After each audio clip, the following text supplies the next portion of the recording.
Hola amigos y fanáticos, bienvenidos a el podcast oficial de los Empire Strikers. Yo estoy el doctor y yo estoy con mis amigos, mis compañías, mi familia, el Philly y la Panda.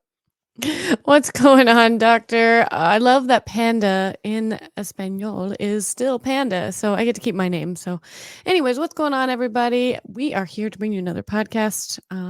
Hey, Philly, what's up? You're used to starting this. You're looking at us like, when is it my turn to talk? Buenos dias. Sometimes when I'm around the doctor and he's speaking Spanish, or we're in a foreign country for that matter, that's not either Germany or Romania, I feel like Brad Pitt's character in Inglorious Bastards, the infamous scene in which he claims that he speaks French. They go over in Paris and he introduces himself and he says, Buongiorno. That's exactly how I felt hanging around most of you guys this weekend. But yeah, I didn't start this, so maybe I was a little taken back. But Doctor, your Spanish is getting so much better. You were certainly not an ultra gringo anymore. You're graduating into a different category of enunciations. I don't know what the deal is, but yeah, folks, episode 48, Striking Fury, the official podcast for the Empire Strikers, and we've got a bunch of stuff to talk about. A fun trip to Mexico that we just got back home from less than 24 hours ago. It was a fun trip. We are a little worse for wear, I would say, as a result. Normally, Panda is fine with a glass of wine, and I'm full of cheer with a glass of beer. At the moment, I am bonito with my electrolito, trying to refresh the system. Panda looks like she's got a glass of water. I think that tells you a little bit about how we came out worse for the wear. But we're ready to go ahead and get episode 48, Adios, Mexico, kicked off and rolling. As always, I am Jonathan. We're here with me, Philly and Panda, just back from an epic trip south of the border. It had ups, it had downs, it had wild and crazy moments, it had fantastic games. It had one game that was back and forth, nail biter, one of the best games you could ask for, and it had a complete blowout spanking as well too. And here to take you through every magical, dismal, abysmal, fun, energetic moment of this entire weekend are the three of us. So why don't we go ahead and kick it off, guys? Let's go ahead and fire off with our trip down to Mexico. So we met up at your house at a very, very early time in the morning. Headed on south. I remembered my suits this time, so we were already off to a great start when we showed up at the border.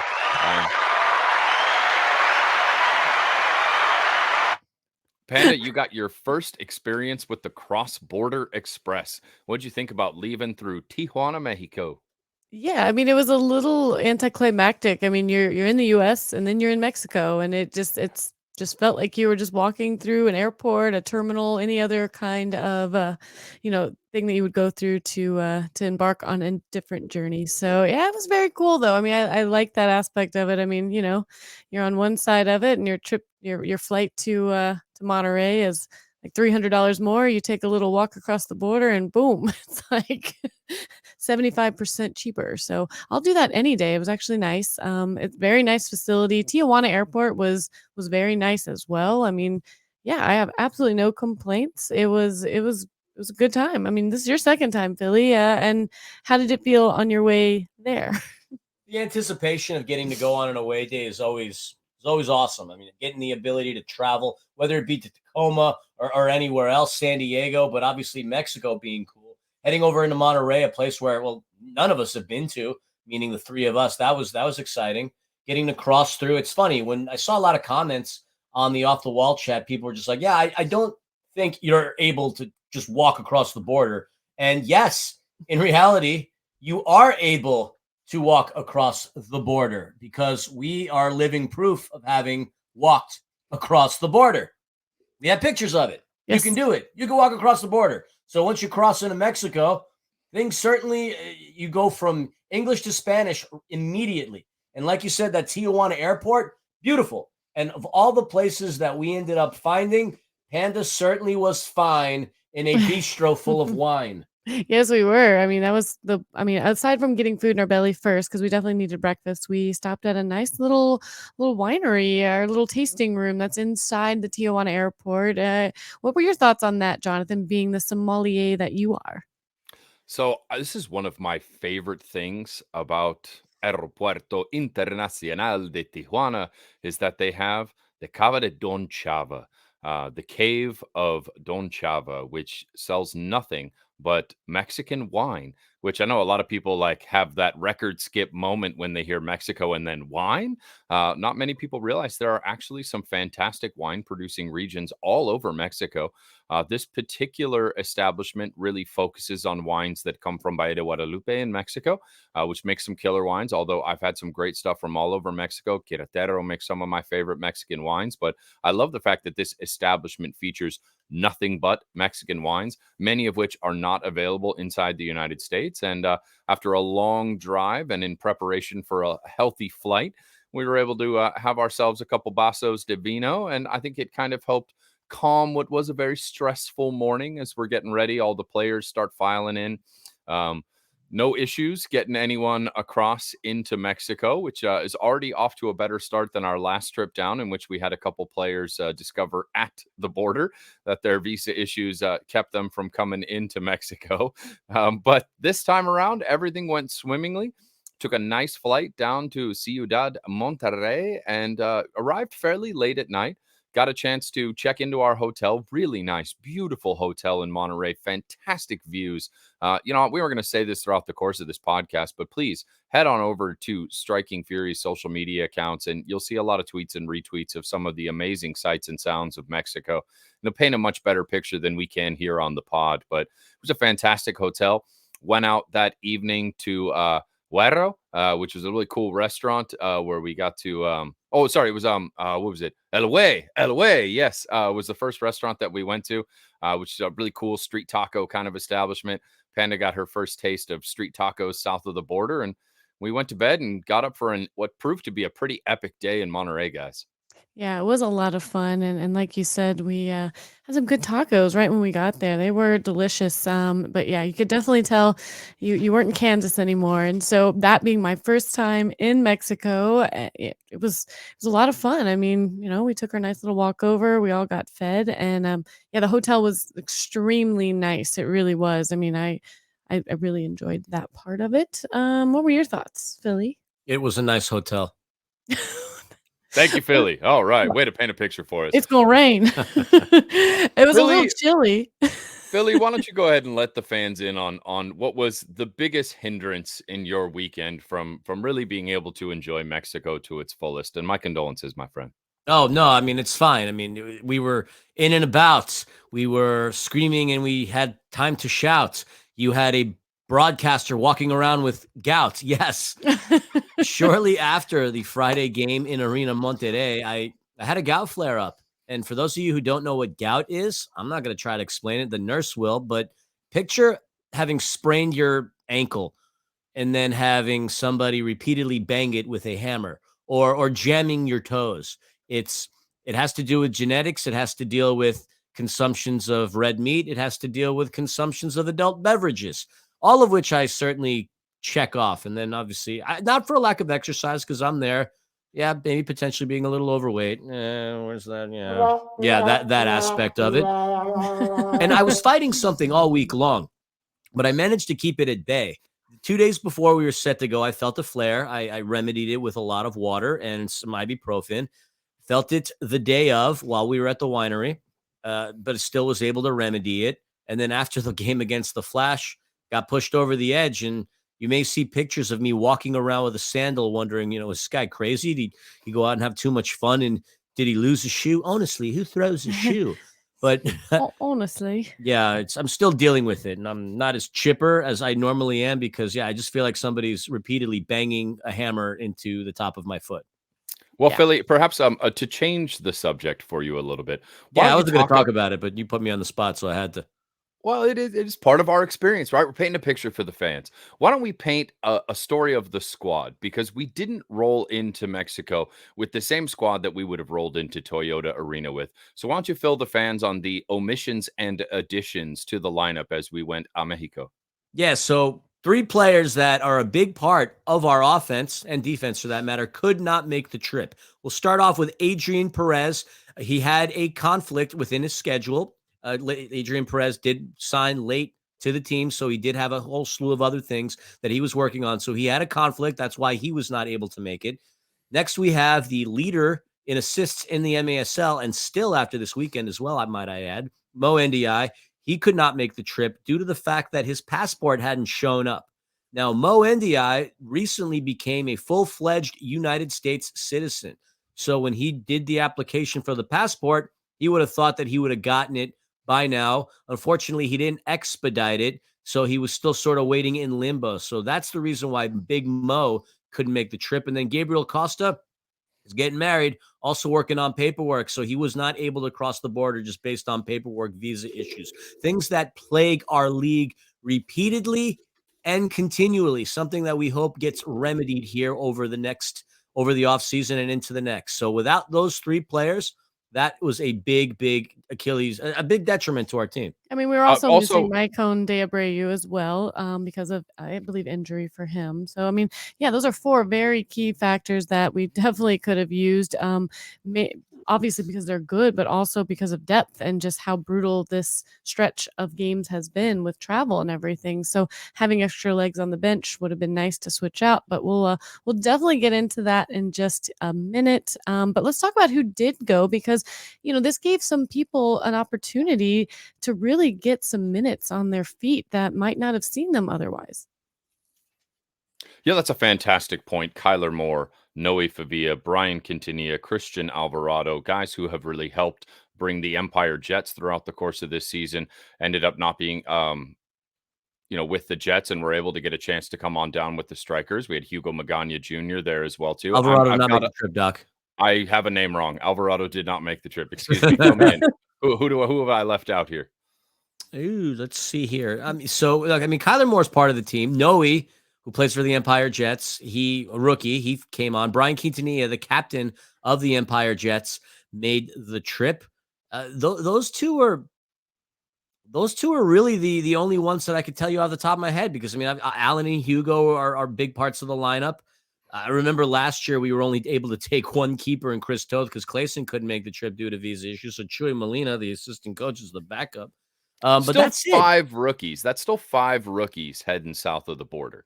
And key minutes had to be played by those rookies in order to see this team through, as the whole lineup wouldn't make it through the weekend. But we were able to get into Arena Monterrey, which is absolutely stunning. I mean, just a beautiful place. We had a fun day walking around the city of Monterrey prior to that. We got a chance to go visit BBVA Stadium, which is home of Rayados in Liga MX, which is also going to be a World Cup site. Some great photos, videos, and pictures of that available on our social media accounts.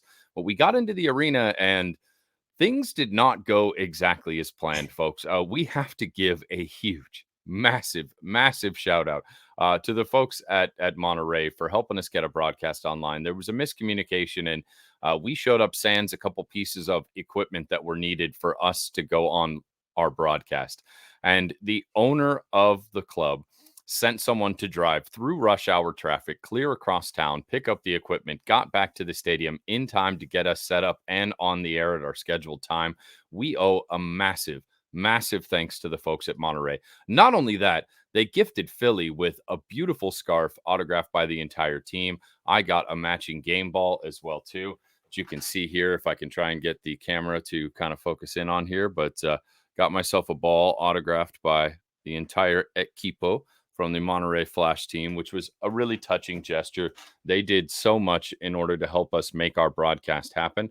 Although I would say it was from slightly different perspective than we're used to calling a game. Was it not, my friend? Different perspective indeed. I mean, we weren't elevated at all. We were ground level behind the goal. And we had no monitors. We basically had to utilize our phones and the big screen at Arena Monterrey as our monitors. And then we didn't have any sound engineer with us. So our sound engineer was Panda, listening on the Twitch channels with her own personal earbuds, letting us know when we were too loud. Pull the microphone. I guess I'm hungry. The microphone away from your mouth. Switch microphones because you're too loud on this one. He sounds better on that. So we improvised. And yes, there was a slight chance that we wouldn't have even gotten the opportunity to call this game, which, as we talk about it, would have been a gut punch. But Gerardo, the owner and GM of the team, really hooked it up. Everybody down there was cordial. They were awesome. The fans, the team, everything. And we were able to get off a successful broadcast better than some of the other ones that we've had in the past. It's the world of media, folks. Sometimes it's hurry up and wait, or sometimes it's just hurry up and pray. Hurry up and pray.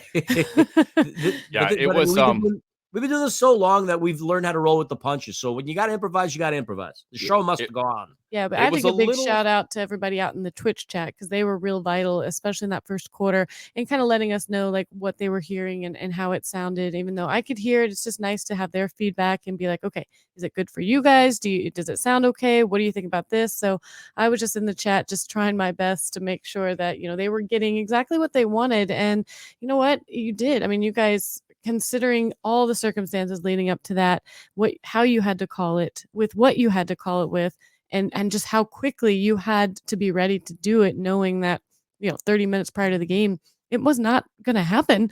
I mean, you guys went with it, and I don't know about you, but that first quarter, all of a sudden I like stopped, and I was like, okay, we got here. So but there was a lot of action in the first quarter, so I mean, it gave you guys a lot to talk about, that's for sure. Jonathan, do you have anything to add to that, or do you want to get into this? It was a little turd versus turbine there at the beginning, for sure. But the show must go on. And as it did, we go ahead, dive into the first quarter of action for you folks. And what would become a theme throughout the early portion of this game was top of the arc restarts. We really struggled a little bit with their high press as we were attempting to play out of our own defensive end. And a couple of times we're forced to make clearances, those clearances going out of bounds, causing a few top of the arc restarts coming back the other way. And Monterrey, very successful in their first couple top of the arcs. We start about 2 minutes in. Walter, what an absolute laser of a goal. Gets the assist there. It's a really just top of the arc restart. And in both of these first two goals, they employed roughly the same tactic. You got the defender high up top. The first time they went right, the second time they went left. Both times had a first time shot fire in. And about 6 minutes into the game, we find ourselves down 2-0. We got the first goal scored in the second minute there by Walter Ajoui. And then we have another goal scored by Eric Tovar just a few minutes later, both top of the arc restarts, both one going right, one going left, one timers, beautiful shots each side. The first one, Chris Toth did a fantastic job, dove to his left, got his hands on it, but the ball unfortunately bounced down and back up into the goal to see the first goal of the game scored. Second time was just a worldie, beautiful goal, top bins, one timer, and boom. Just like that, we were down 2-0. We were able to fight off for about the next 5 minutes, but in the 10th minute, it would be Monterrey that strikes again, Panda.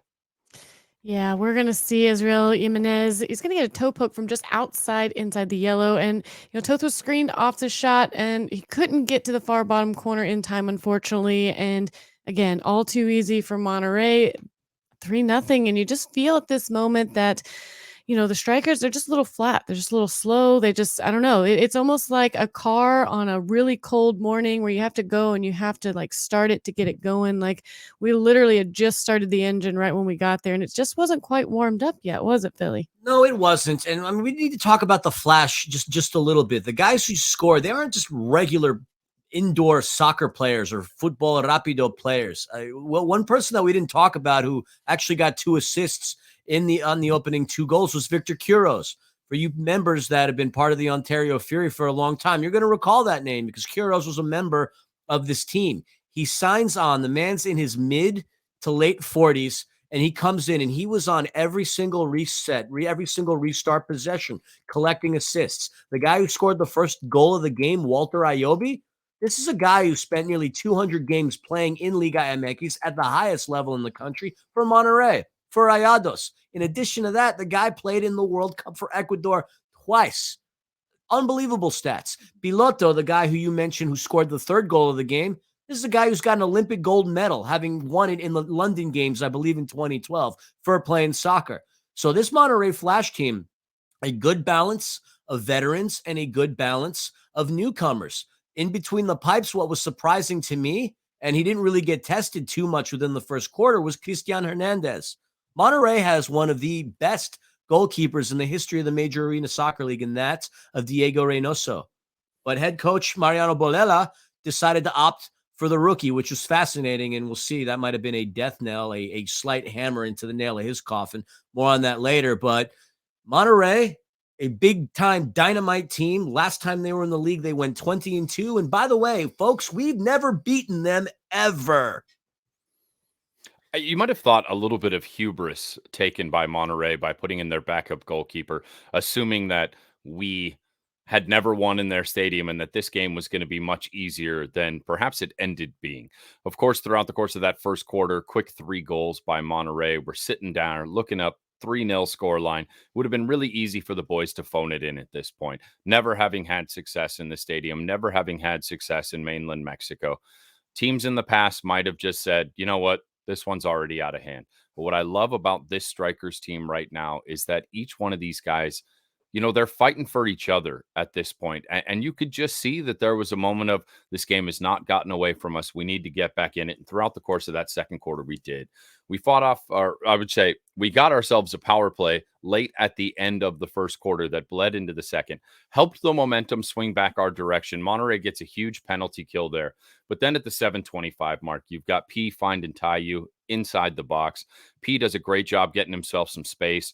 Franck, for whatever reason, has 2 defenders that both drift off him, and he's got about 3 feet of space on either side of him, and that is just a mistake that Monterrey cannot make. Sweet Pea finds a ball directly into Franck, and with that much time and space, Franck is going to fire it in. We're going to be on the board officially at 3-1. About Yeah. 7 minutes later, Panda? Yeah, I was going to say, about 7 minutes later at the 14:17 mark, the Empire is going to strike again. We're going to see Big Frank Tayu by way of one topete. Johnny Thunder is going to pick off a pass in the defensive half, and Frank, he's all alone up top. Again, what are they doing leaving him alone? You better be, if you're going to be on anybody, it better be on Frank. He's going to get a quick long pass that's going to find him, and with his most cleverest of turns, he fires it in, and the King picks up a corner and pushes it into the back of the net. We are now within 1 of the Flash, and you can just kind of feel them getting loosened up, feel them warming up, and really hoping, okay, maybe this isn't going to be as bad as everyone in the Twitch chat thought it was going to be. No, most people, the experts probably would have said that Monterrey is going to rout the Empire Strikers. The Empire Strikers are hot, though. 6-game winning streak, doing tremendous things. And all the fitting that the King was to be the one to score the first 2 goals of the game for the Strikers. Keep in mind that Frank spent a significant portion of his MASL career in Mexico. Frank was in Monterrey during that 2018-2019 season where he scored a jaw-dropping 50 goals. That was the last time he ever got close. That's the every time he ever crossed the 50-goal thresh mark. I believe the following season with the Fury, he had 47. But it's got to be a huge confidence booster going into the locker room, having drawn a couple of hits on the heavyweights. And head coach Jimmy Norberg seemed relatively pleased going back to the locker room with his team only down by 1. We come out for the third quarter, and unfortunately, it is the Monterrey Flash who storm out. Toth makes a killer save, outstretched boot. It just, unfortunately, the rebound falls right to the feet of Daniel Viella. He takes one touch to kind of center himself in the box, fires straight from that penalty spot, hits the corner, and the Flash have gone up and doubled their lead. And once again, it looked like the pendulum of momentum was going to be swinging away from the Strikers. But here we have arguably my favorite goal of the trip. Panda, why don't you take us through what happens next? Oh, I'd be more than happy to. I think this is it's such an important goal that happened, and I think it's really where the tide started to really change for the Strikers and give them some confidence. We're going to see in the 13:56 mark, right before that third quarter is about to end, we're going to see Johnny Thunder, who's applying a lot of pressure to El Quick, and he's able to intercept the ball, and he's going to try to pass it to the keeper. No, he jumps in. He gets a little toe poke in there. He tucks it home. This is his first big time MASL goal. What a smart play. What a congratulations to Noe, which we'll talk about. But big goal. And again, I think something about that goal just really seemed to resonate with everybody on the team. They are now back within 1 with the Flash, and that's going to end the third quarter. It's huge when you get the young guys stepping up. We mentioned it earlier. No Costa, no NDI, no Adrian Perez. That's what, Doc? 6.5 points, 6.5.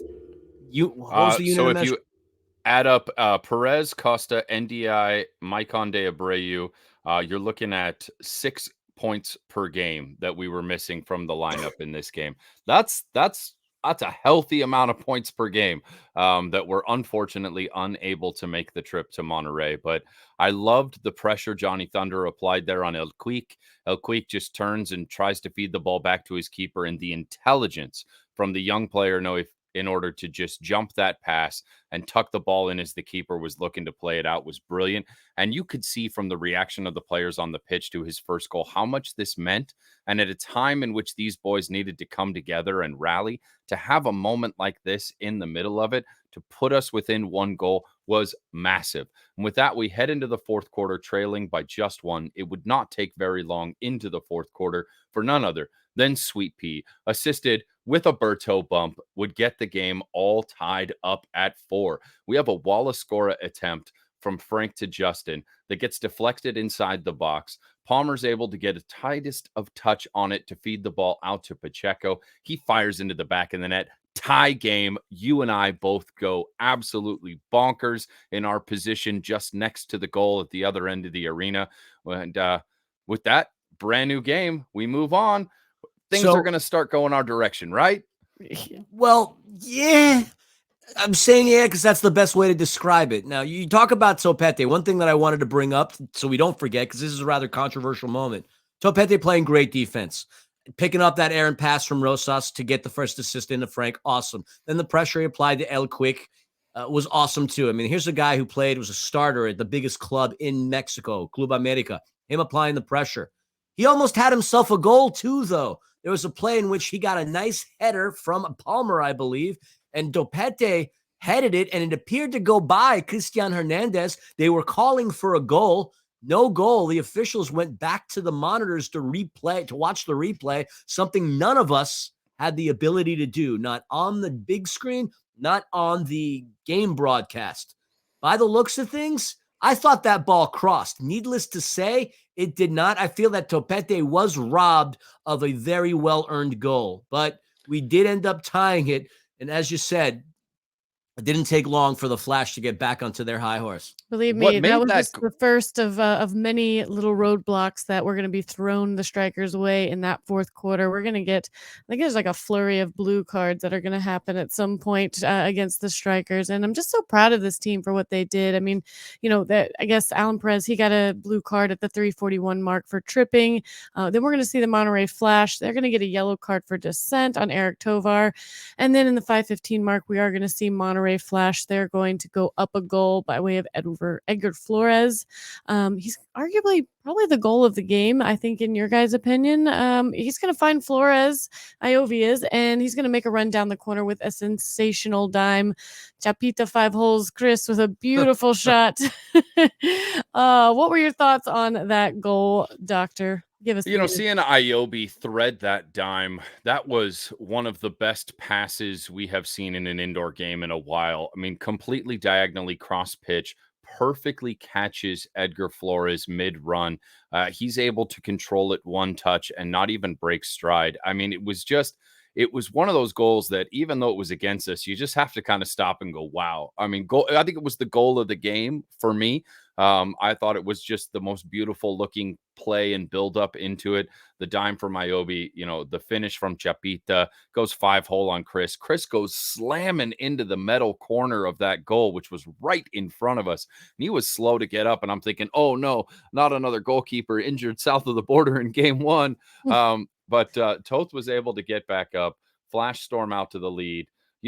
Philly, thank you so much for bringing up the goal that was not allowed, because there was another piece of controversy involved in that particular goal that we haven't really touched on. And that's where they painted the goal lines in this stadium. And we kind of noticed this after the fact, that they were painted behind the goal. And so there was a little bit of distance between where the goal line should have been and where it was actually painted.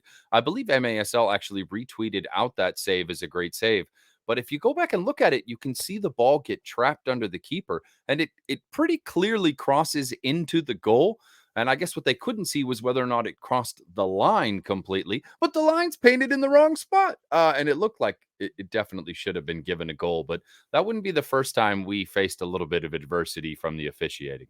Well, no, but if the line was the way it was and Topete would have gotten rewarded, then we still would have been at a net result 0 at the end of the day. But yeah, you're right. We have pictures of that. Feel free to DM us on Striking Fury, and we could show you exactly what the heck we're talking about. But thank God that didn't count.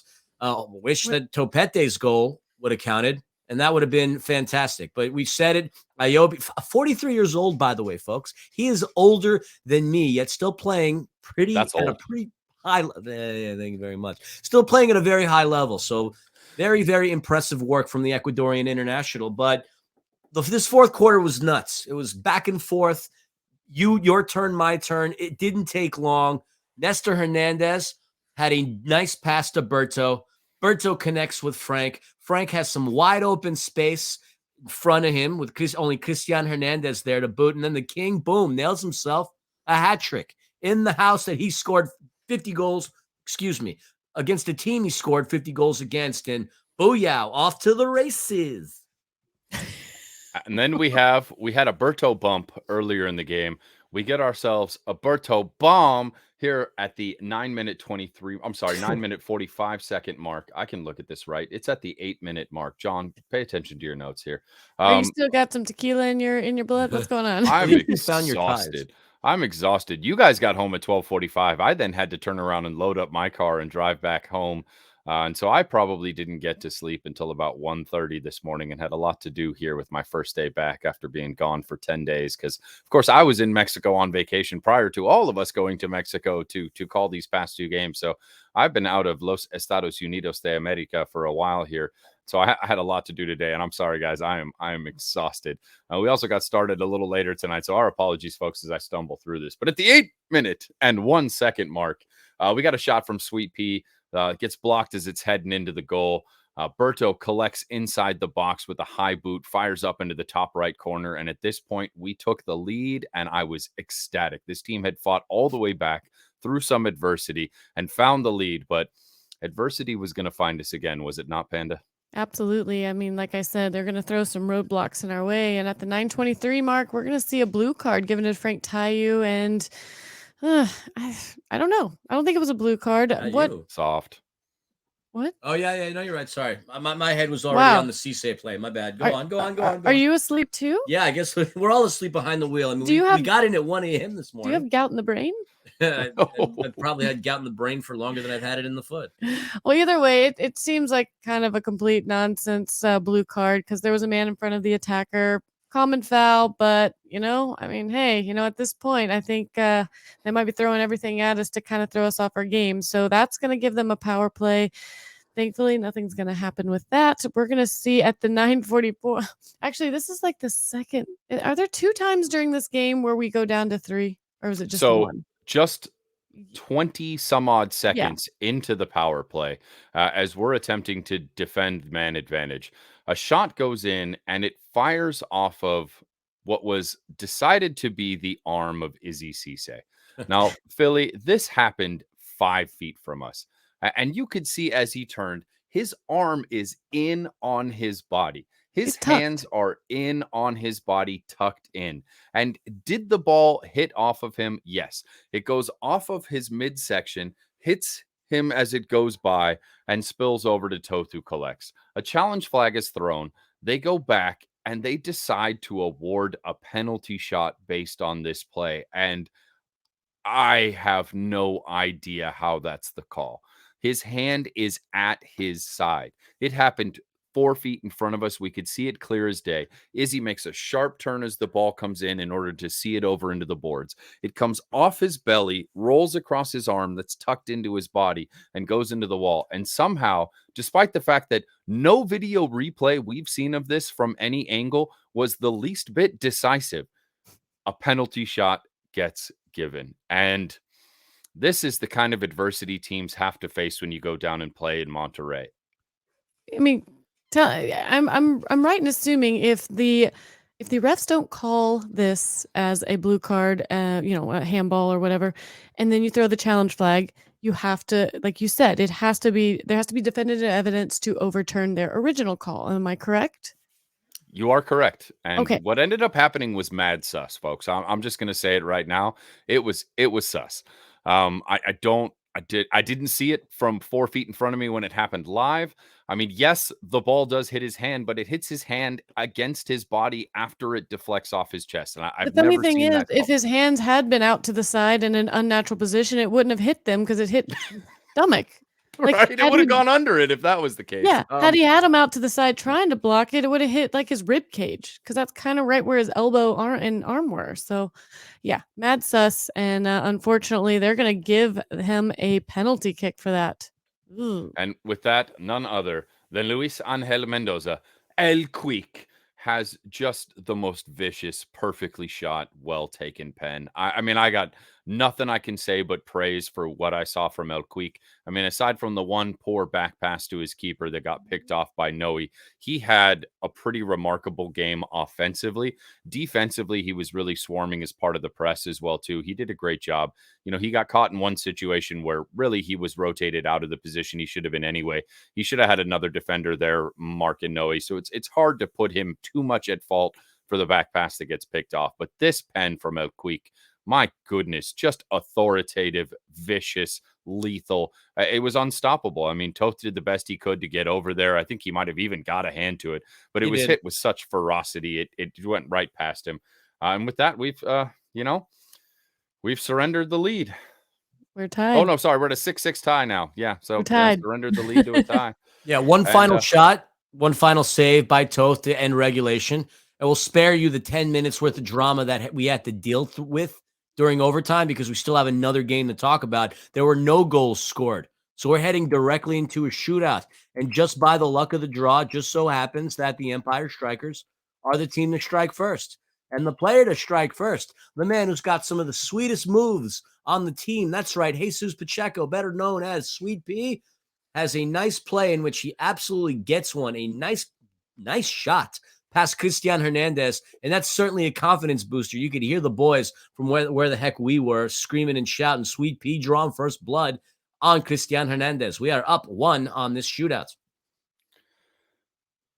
yeah, Eric Tovar would then step up. He beats Toth, but doesn't beat the post. And unfortunately, that miss would prove to be vital.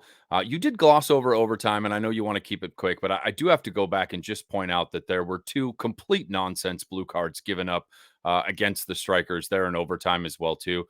Strikers had the man advantage towards the end of the game with a chance to see it out. And then a dubious tripping call and an even more salacious too many men call happens there. The Strikers were able to fight off a 5-on-3 and a 5-on-4 power play there in overtime.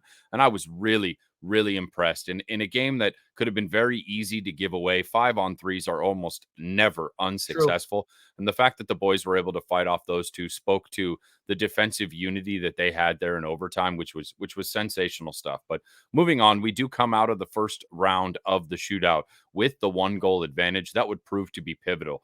In round 2, both players would step up and find the back of the net. Justin Stinson does a great job of putting enough force behind the ball that despite the fact the keeper gets a hand on it, it's able to power its way through and find the back of the net. El Quick stands up and frankly does what he did not 5-10 minutes earlier and just put in a very impressive professional PK to go ahead and get the Flash on the board at 2-1. And then the ball is in the hands of the king. And with this, all he needs is to find the back of the net, and history will be made. This franchise would find its 7th victory in a row and its first win in mainland Mexico. Panda, what did the king do with that opportunity? The king did what the king does, and he wielded his mighty scepter, and he managed to find the back of the net, and he's just going to put the nail in the coffin for this game. Finally, I'm telling you, I don't know.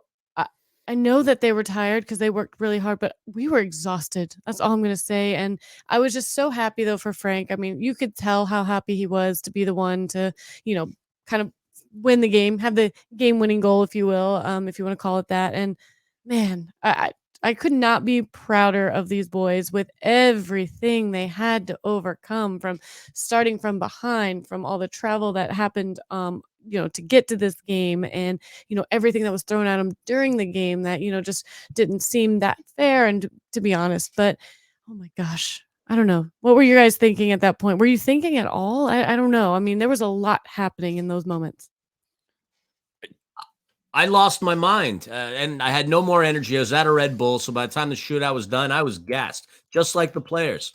History. And Franck just slotted the hell out of that shot. Christian Hernandez, he would have had to have gotten some stilts, some rosary beads, and an act of God to have saved that shot out by the king. I mean, it was a cannon, threaded the netting, thought it was going to come out from behind the back of the net. But such an important game, such an emotional game. You mentioned a lot of things, and we did this without a couple of our key players as well. So the resiliency of this team, the grit, the fact that they pretty much fell asleep behind the wheel in the first quarter, regrouped, capitalized, and went on to do what they did, that is what a championship-bound team is doing, needs to do. And I'm not saying that, I'm not bringing that hashtag back out because it was a jinx last season, but this is a team that fought with grit. History made. Never won in mainland Mexico. Never won against Monterrey. 0-8 up until that point.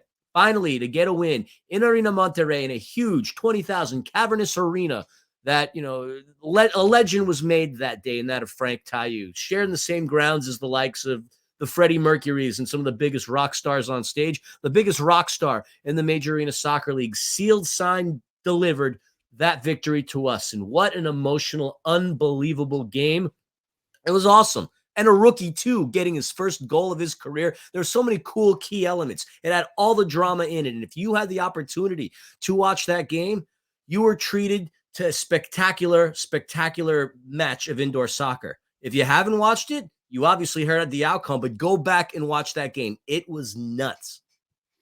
So we see the rookie Noe Favia get awarded with the match ball, despite His Majesty the King doing majestic things in order to seal this victory.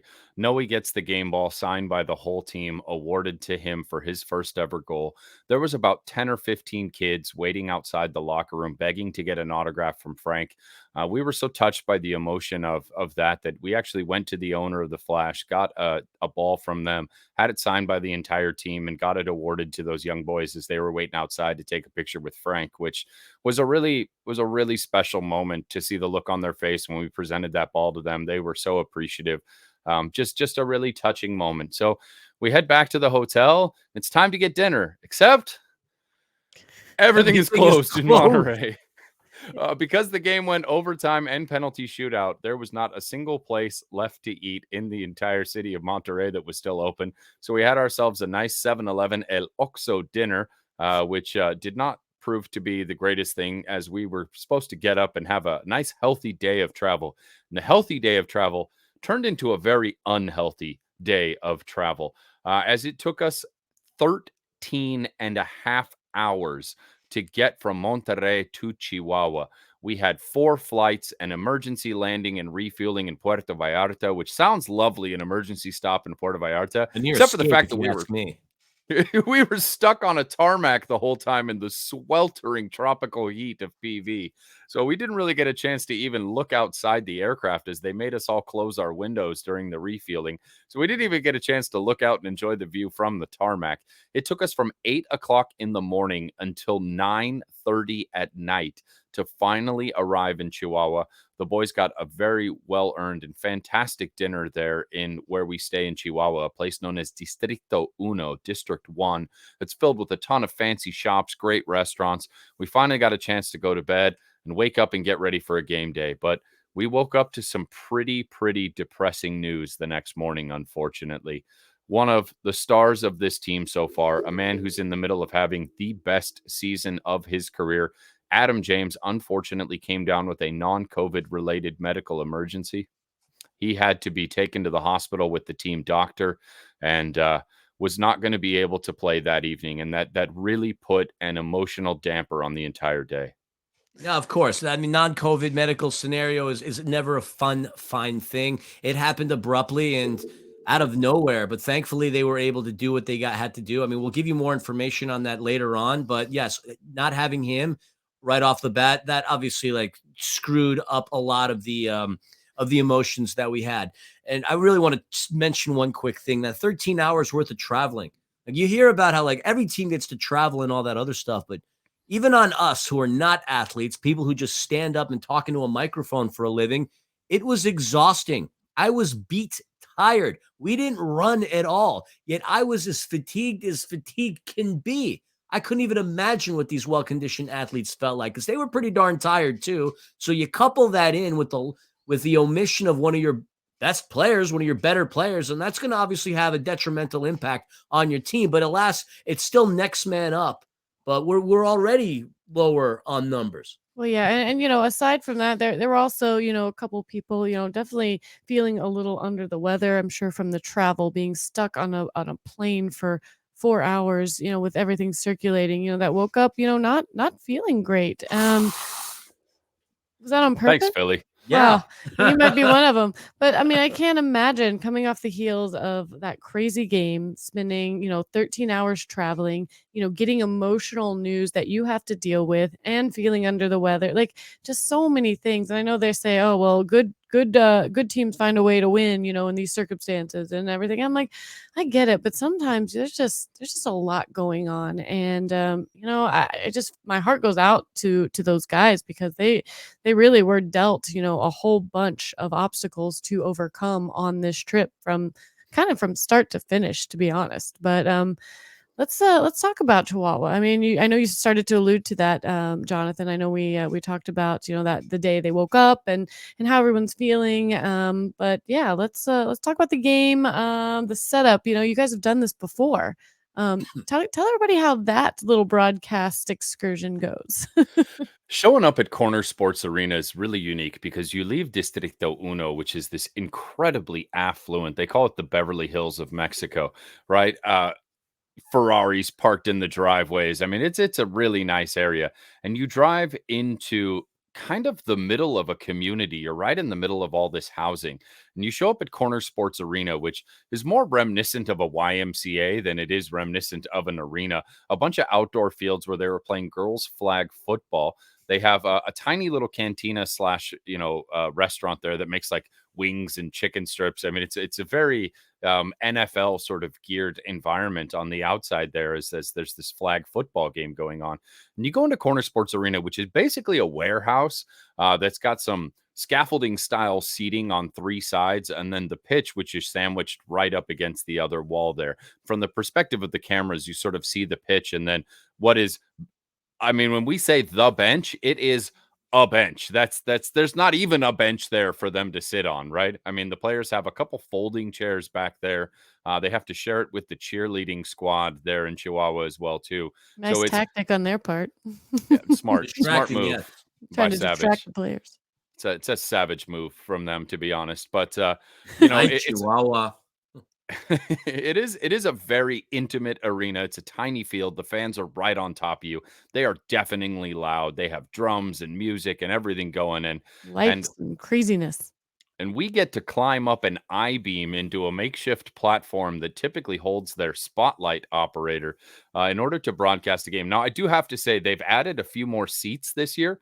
So rather than having to climb the I-beam from the floor a story and a half up, we now thankfully only had to climb from the top level of seating, which basically takes one story out of the climb, which made it far less perilous.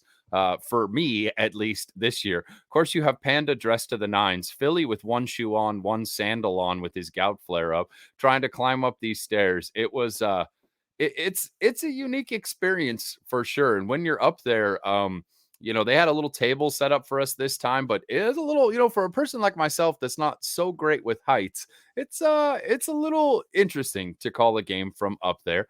We unfortunately had similar technical issues to what we found in Monterrey. When we went live on the broadcast, the microphones were not being fed into the right machine, and instead they were pulling the microphone from the arena and broadcasting it as our mics. We had to do a real quick setup there, and It by the sounded like time a we war zone on the Twitch chat. Like, it sounded like they took a microphone and just set it down onto the turf, and that's what you could hear, all the screaming and the yelling. I mean, it sounded like bombs were going off. I'm like, "Everybody in the Twitch chat, just stay here. We'll fix it. We'll get this going. I promise you. Like, don't go anywhere. We're on it. Just mute it for a minute. We'll let you know when it's back." It was um, crazy.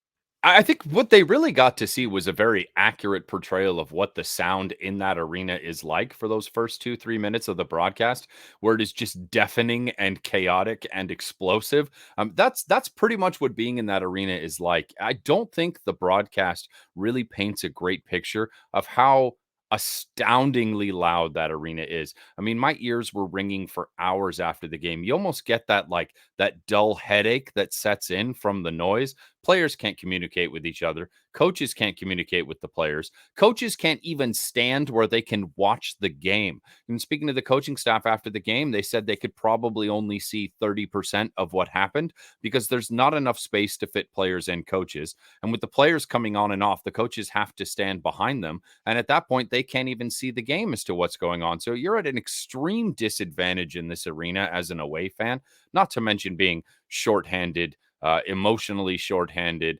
visa shorthanded, passport shorthanded, injury shorthanded. Clayson DeLima steps in as our starting goalkeeper in this game. That was a scheduled start for him, just giving Toth a break. But by the time we even got our broadcast going, Panda, we were already down by a couple. Yeah, you guys didn't even get to call those goals, and it was kind of interesting. Like again, it was like I was in a war zone. We're trying to fix all the microphones in the situation, and the lights are going off in the arena for every goal, and it's just like I felt like I was at like kind of like a rock concert or something. I wasn't really sure what was happening, but before we get into this game, we were talking about omissions. Two key omissions also that were not on the turf. Head coach of Savage and our own trainer couldn't make it because he was, tending to Adam James. So, a lot of just crazy situations surrounding all these games, to be honest. So, I don't know. What were your thoughts on that going into that game? Borrego, a very well-respected coach and a man who pretty much put the Savage together from scratch. Well-respected, very technical, very skilled, very good at his job. All of a sudden, while we were in Monterrey, there was the announcement that he would step down. So now El Camarón steps in his place, which was a big surprise. And when you have a coaching change happen to a team, it could go one of two ways. It could be a wake-up call where everybody's now going to hustle to their bones to the floor so they can earn the respect of the next head coach and continue to stay in the lineup, or you're going to have somewhat of a mutiny where some players are going to not want to go and play. They may unceremoniously leave because they're loyal to the man that brought them there. But within 2 minutes and 32 seconds of the game, we didn't see any of that. We didn't see any mutiny. We didn't see any dissonance because these guys came out charging, red hot. And look, we're not successful in Corner Sports Arena. We've only beaten the Savage once, and that was the home opener last year. And that wasn't even the actual team. It was their M2 side as they were straightening out visas for their actual players and putting them together from a collection of former Monterrey Flash and Solis de Sonora players. But the Monterrey Flash, the Chihuahua Savage were the hottest team last year, and they kept the vast majority of their team, sans a couple of players that they brought in that were still part of the Savage, but not part of the M2 or M1 side, because it's a whole club of things. But man, it didn't take long. Kike Cañas, number 99, gets on the board quickly. And then the second goal, I didn't even get a chance to see that. We're still working out those microphone issues. But then off of a restart, Roberto Escalante, who I got to tell you is one heck of a defender and one heck of an offensive threat as well, absolutely smashes the threading out of this ball to put the Savage up 2-0 quickly. And it's like, oh boy, Lucy, here we go again. It's down, getting shellacked. Foot off the gas, not knowing what's going on, sleeping behind the wheel, Savage up 2-0 really quickly early on. Yeah, followed shortly by something reminiscent of the game 48 hours before. We have Cisse called for a penalty inside the box, penalty shot awarded. In this case, it's Medina who fires it in, and it's very quickly 3-0. Once again, just like the game versus Monterrey. First quarter is going to end 3-0. There's going to be some frustration on behalf of the strikers bench at the officiating. However, MASL flew in Ryan Sigic for this game, so we were expecting it to be a game without dubious officiating, but there was certainly a lot of frustration on behalf of the strikers for many of the calls and non-calls that happened throughout the course of this game. To the credit of the officials, that arena is impossible to do with a two-man crew. The ball moves so quickly back and forth. The sound and everything that is going on inside that arena, I don't know how anyone can think straight. It was hard to talk straight, and all we had to do was stand in front of a microphone and describe things that were happening in front of us. Having to perform at the level that these athletes and these officials do in an arena like that has got to be difficult. We get ourselves into the second quarter, and once again, the strikers are going to be finding themselves on a power play. It's going to be Berto this time who gets called for kicking, 2-minute power play. very shortly after, assisted by Hugo La Roca Puentes, we have Carlos Hernandez finding the back of the net, and it is already a 4-0 lead. And any thought of being able to fight back in that second quarter was waning from us. However, I do have to say, Johnny Thunder himself had a fantastic goal assisted by Franck. We were able to at least get into the half off the schneid. It was 4-1 going into the half, and we had a glimmer of hope going into that third quarter. It really looked like this team was going to be able to rally.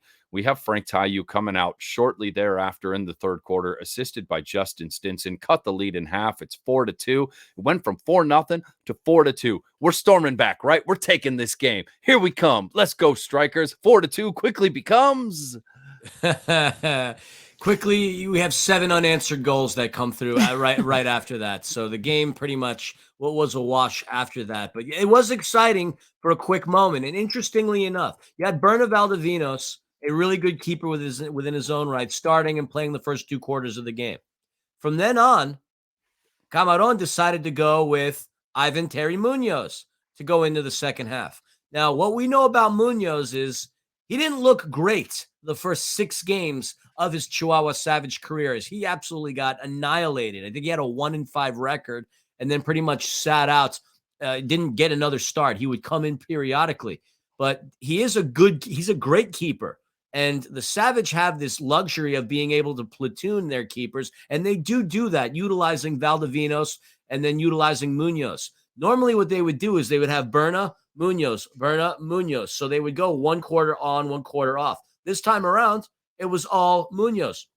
And so when Franck scored on him, you would have thought that would have rattled him. It would have put him into a position to where he's like, oh no, the light's shining a little too brightly on me. Now the pressure's on. But he didn't really have that many shots that he needed to block because the defense that the Savage employed was choking in their offense. I mean, they were everywhere. They are so darn good in Corner Sports Arena. It is unreal. Like I said, 7 unanswered goals, and it just came one after the other, after the other, after the other. They were quick. They were fierce. They were relentless. Well, they were savage. Johnny Thunder took a pretty brutal knock and had to be carried off the field. We can say that, no structural damage to it. Looks like he's coming back. He's still in question for the next game, but he unfortunately had to be sat in one of the few chairs the team had behind the bench. And in speaking to him after the game, he obviously can't see because he's got cheerleaders in front of him to his right, players in front of him to his left. There's not really any view of the field from the very tiny amount of space given for the visiting team in this arena. There's nothing for the coaches to stand on to be able to do their job and watch the game. It's a very difficult arena, and given the influx of wealth into the city of Chihuahua, I would love to see a new arena for a team going forward. As fun as Corner Sports Arena can be as a novelty, it is at best an M2 stadium. And if this league is going to grow, they're really going to have to put some pressure on the city of Chihuahua to upgrade it. But Johnny Thunder was saying that he had no idea what was happening in the game, but just every few minutes the lights would go out and people would scream and his head was just hanging lower and lower. And he was like, well, I don't know what's happening, but boom, lights go out. And I still can't see, and boom, lights go out. But, 7 straight unanswered goals. The King finally does find one in the back of the net there to end the game. And at that point, it was recreational. We got completely washed off the turf. The guys were exhausted. They were shorthanded. They'd come off some really difficult travel, far more than any team typically has to undergo in these situations. And it was just too much. I don't think this is a really good look at the Empire Strikers' potential and ability. I don't think we saw a playoff caliber performance from the Strikers. We didn't see a playoff caliber squad. I wouldn't get too down on this game, folks. We've won 7 in a row going into it. Taking both games in Mexico was always going to be a tall order with the travel and the quick turnaround with just one day in between. But hats off to the Savage. The Shrimp squad under the newly founded gaffer El Camarón, the Shrimp, they put it to us. That team was firing on all cylinders. They put in more blocks during that game than I have ever seen in one single MASL game. I mean, every player on that team probably recorded 5-6 blocks. It was insane how good they were at rotating their defense.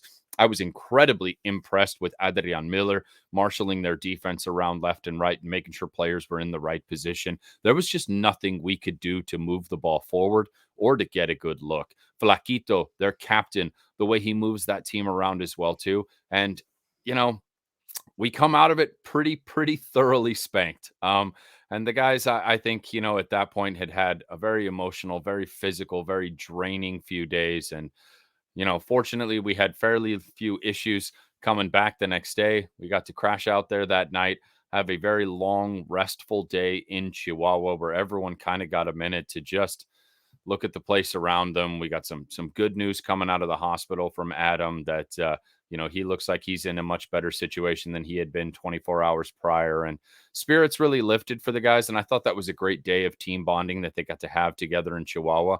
Before 9 o'clock at night, we head on a flight that arrived at 9 o'clock at night, which is always fun when you're crossing time zones. A quick 2-hour flight back to Tijuana.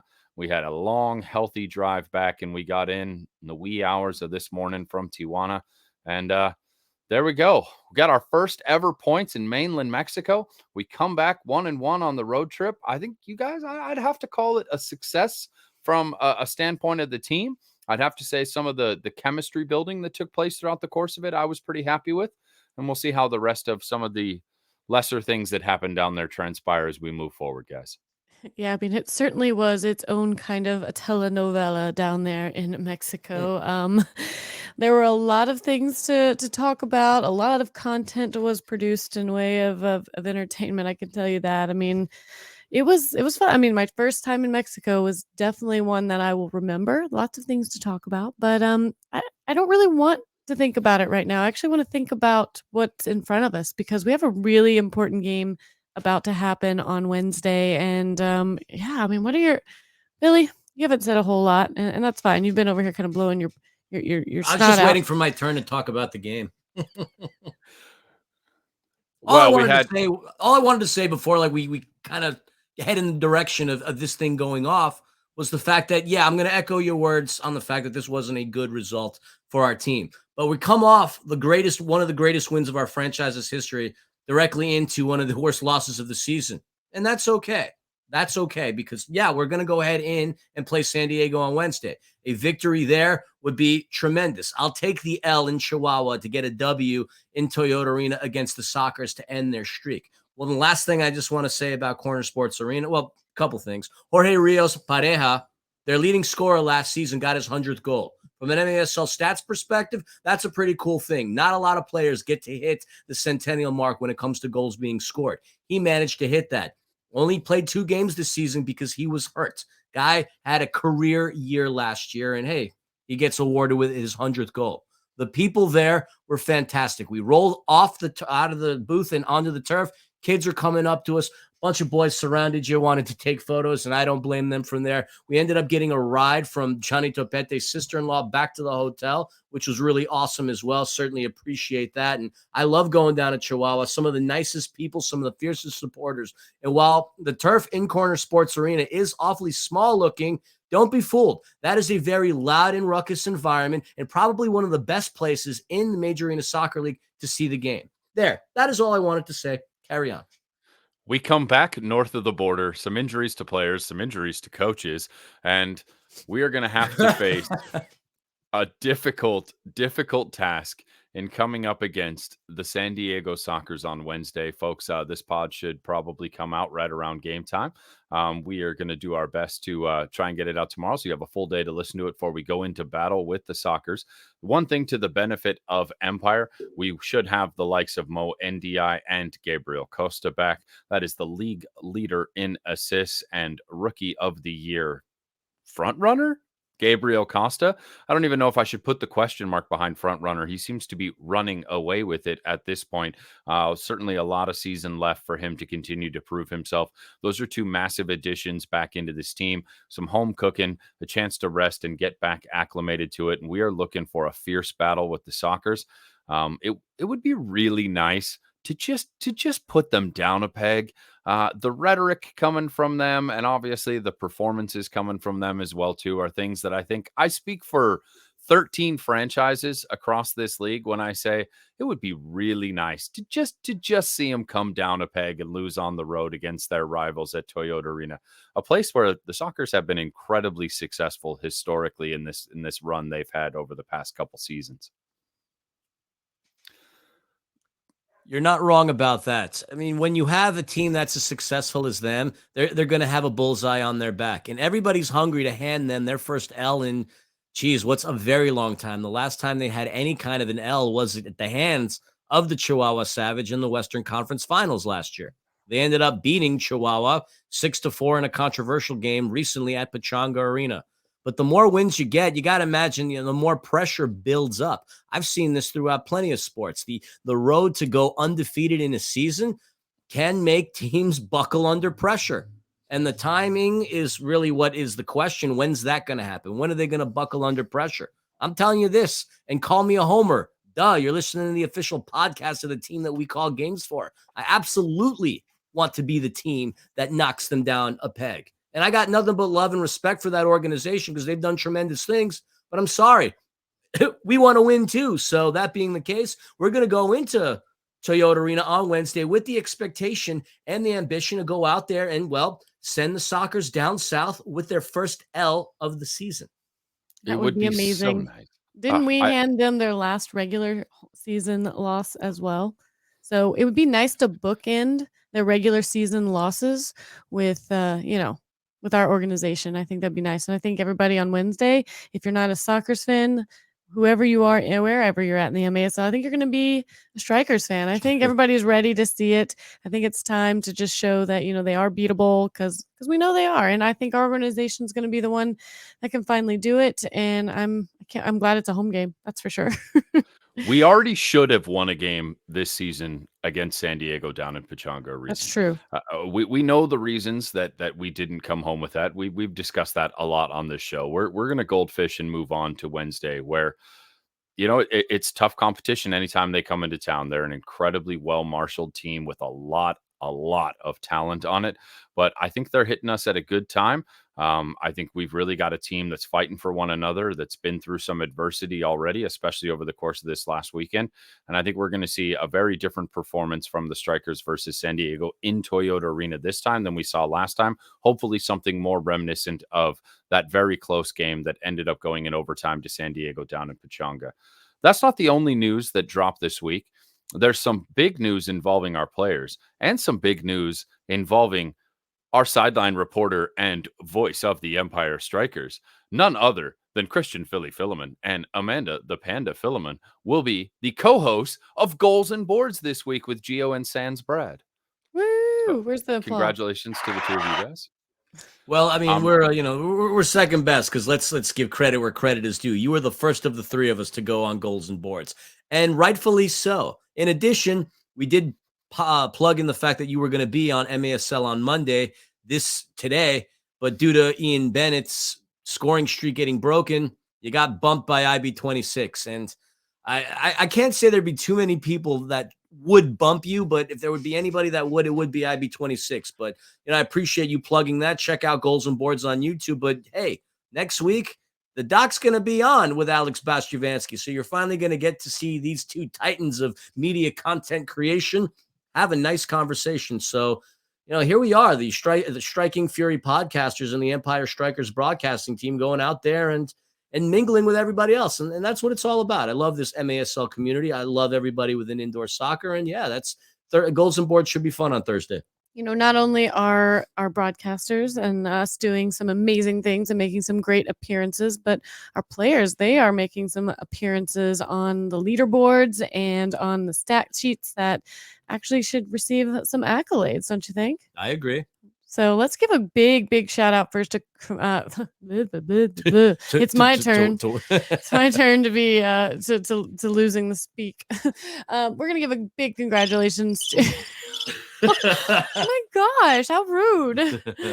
Congratulations to the king himself, Franck, for being MASL's player of the month, offensive player of the month. I think Boris Pardo got the defensive player of the month, but good congratulations out to him. Well deserved. I mean, in January, he had 15 goals, 3 assists, and 2 hat tricks. just throughout 8 games. So I think that's definitely worthy of getting a player of the month. Who else do we have out there that we'd like to mention? Well, we've got Chris Toth, back-to-back defensive player of the weeks. He's certainly one of the greatest keepers in the league. I would argue that he's amongst the best who have ever done it in this league, the MASL, in its short tenure. You would have to put Toth on the Rushmore of goalkeepers in the short history of the MASL. You Absolutely. still got Mo tied for assists. I think Leads. Cisse and Stinson are still amongst. No, I'm sorry. It is Uzi and Stinson who are still amongst the league leaders in blocks as well too. You've got Franck tied with Roque in goals. You've got Franck tied with Roque in points. Toth second in wins. I think he's first in saves at the moment as well too. So some really good stuff going on there as far as who's in the top 10 across the board. Philly. Just real quick, Stinson's not leading in blocks. It would be Uzi, and then you've got Cisse and Palmer that are in the top 10. What Stinson is leading the league, though, and he's tied with Mesquite's David Ortiz in this statistical category, is fouls. Is it the blonde hair? Is that what's doing it? Is that the one that's making you a little rambunctious out there? Either way, we have a lot of people out there on our leaderboards for whatever reason, and I think that's just what makes our franchise so I don't know, dynamic right now. And I think, like you said, at the right time. And I think what I like about our schedule right now is I know it's a little lopsided when it comes to games played. We have 15, I think, and most of the other teams only have like 9, 10, 11. They have a lot to make up for, and they're going to have to make up those games as they're going into the playoff, kind of scenarios. Whereas we get to take our foot off the gas a little bit when it comes to games and volume of that. And I think that actually plays into our favor. Do you agree with that? What are your thoughts on how this schedule is playing out for us and some of the other teams? Sorry, to clarify, Stinson is second in the league in having his own shots blocked, not in blocking other shots. So he is still amongst the statistical leaders in the shot blocking category. It's just the having his own shots blocked as opposed to being the one blocking them. Sorry, should have been a little more clear about that. But you look, this team has a ton of star power on it. We know this about the Empire Strikers. It's just going to be a matter of time until the cohesion really starts to happen amongst all these talented individuals. And I think we're finally getting to that point. Sorry, go ahead, Philly. You were saying. Oh no, you were just I wanted to address Panda and her question about the scheduling. So we've played 15 games, the most out of anybody in the league so far, and now we get to relax for a little bit, and as some of these other teams need to catch up. I mean, there's teams out there that play 9, 10 games, and we're 5, 6 ahead of them, which is kind of nuts. But we get to kick back, relax. We after Wednesday, that is, of course, Wednesday, what we're hoping to be one of the best wins of our season. We get a nice 11 days off, which we're going to need. At that point, a lot of these teams are going to start to compile things. So now that gives our boys the opportunity to rest, to heal. I mean, Johnny Topete, we said, rolled his ankle. I had a couple of players that have been fatigued. I mean, we've had a lot going on in a relatively short period of time. I mean, from Tacoma up until yesterday, not even us, not even we, the broadcast team, like we've been situated for too long, like home for a day. That's certainly going to take its toll on you. So it's good that these boys are going to earn some well-deserved time off and go out there and regroup, because the rest of the schedule is going to be tough. But while these other teams are going to go out there and grind it out, having to catch up, we're going to relax and get to watch and assess. So I think that's going to put us in a really interesting position to go on and take care of Monterrey when they come to visit us. And same with Chihuahua, the Tacomas, San Diego again. These are all going to be games in which we're going to want to be tip-top fresh. So I think this break coming after Wednesday is going to fall into a really good time period for our club. I couldn't agree more. It's going to be about time to see the standings get a little bit more normalized. It's very frustrating to see, some teams having played half as many games as another team.